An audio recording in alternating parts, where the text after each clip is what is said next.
السلام عليكم اصدقائي الاعزاء. شوف ركز معايا حبيبي، خاطش في ذو الايامات غادي تنوض مشكله بين مصر والسعوديه.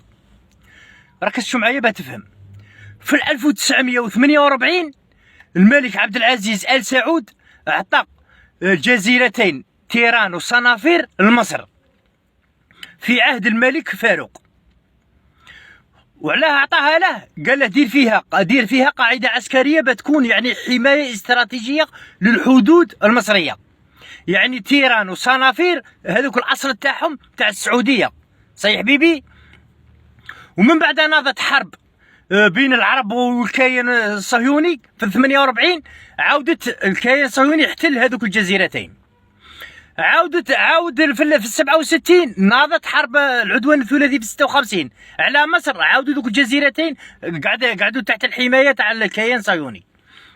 وزادوا في 67 الحرب وين الكيان الصهيوني عاود احتل من جنوب سوريا، نسيت هيك يسموها، جنوب سوريا والاخر، ودا سيناء ودا هذو الجزيرتين فين يعاود داهم ولو تحت الحمايه تاع الكيان الصهيوني.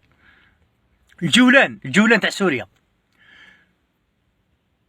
ومن بعد ناضت ذيك الحرب الوهميه تاع 73 بين انور السادات والكيان الصهيوني، وبعدها كملوا باتفاقيه وفيها غش كبير هذيك الحرب. المهم من بعد انور السادات دار اتفاقيه بين الكيان الصهيوني ومصر اللي هي اتفاقيه كامب ديفيد.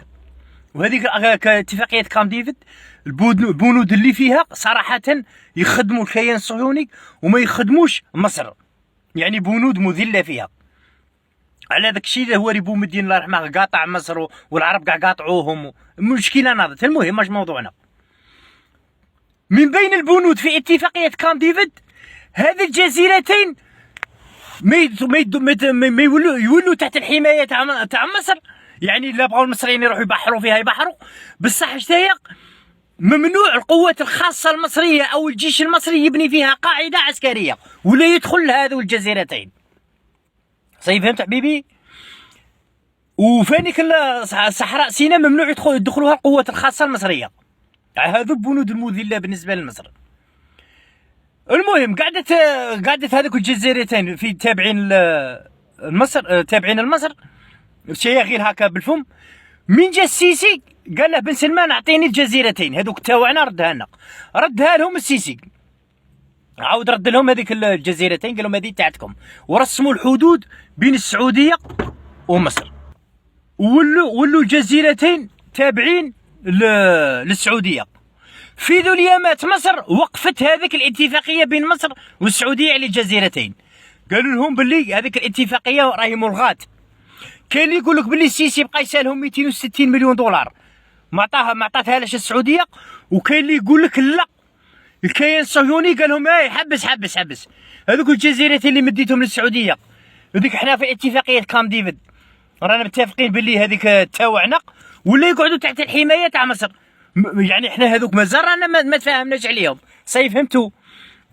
قال لك الكيان الصهيوني ضغط على مصر على السيسي وقال له رد لي الجزيرتين تيران وصرافير هذوك تاع الكيان. ومم امريكا دخلت في هذه القضيه.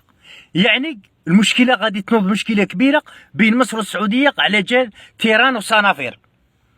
السعوديه تقول لك التاعي، ومصر قالت لك غادي اعترف السيسي قال لهم صح هذه ماشي تاعي، رديتها للسعوديه. ومن بعدها عاود الكيان الصهيوني تدخل وقال لهم لا الجزيرتين هذوك تاوعي انا، ما كاش اللي يخرب فيهم لا انت ولا السعوديه. وغادي في ذو الايامات تنوض مشكله كبيره عليهم بغيت نجيب لكم الخبر. الى نضت المشكله رانا نزيدو نتبعوها. سي خوتي تهلاو في رواحكم.